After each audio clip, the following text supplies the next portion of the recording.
Rena, do you have any favorite things you want to ask him? Anything that you haven't yet? I don't know if we have time to like. There's so many questions and so many It's a lot. things. I maybe.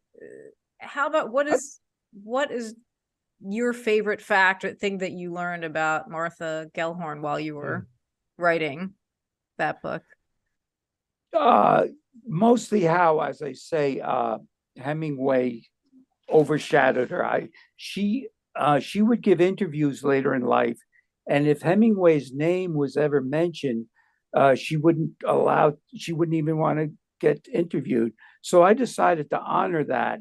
And in the book, I never mention his name. I call him the bloated proser. Bloated because both his image and his body was kind of bloated, and proser because he was always a prose writer rather than a poet.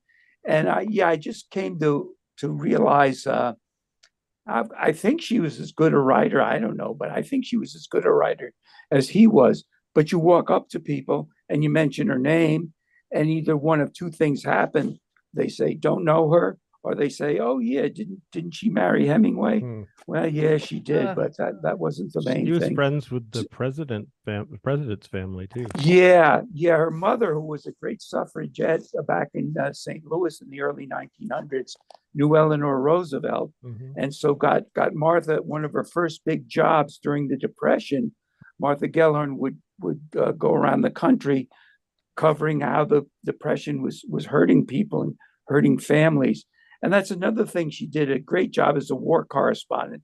When somebody else was writing about the number of bombs being dropped on Laos and Cambodia, she was interviewing the families living in huts who were being burned by the napalm. She was always interested in the common person, which is a terrific way to write. Yeah.